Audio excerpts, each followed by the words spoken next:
lado. Te fuiste de su lado y tu apellido lo has negado. No basta con decir, este niño es mi sangre. Con palabras en la cuna nunca se murió mi hambre. Solo Dios puede juzgar en su reino desde el cielo. Aunque seas tú mi padre, en verdad yo no te quiero. Imposible es quererte aunque estés arrepentido. Y el estar junto a tu lado, la verdad no hay sentido. Las cosas así fueron y mira quién lo diría. Que un hombre muy contento por mí todo lo daría. Por eso soy lo que soy, sus consejos ahora sigo. De él tuve cariño, un hogar y su apellido. Mucha ayuda de su parte y el estudio recibí. Las cosas que le di, yo en el mundo carecí.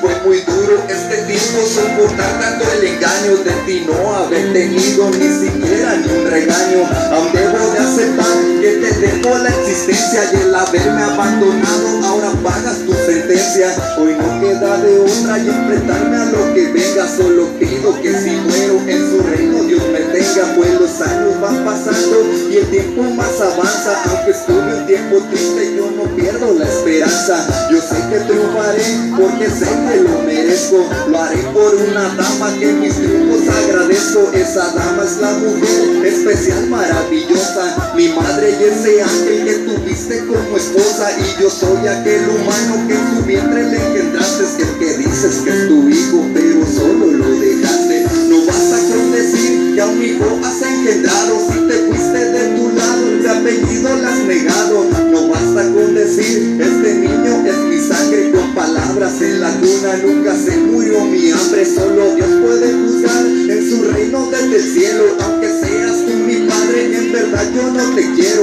Imposible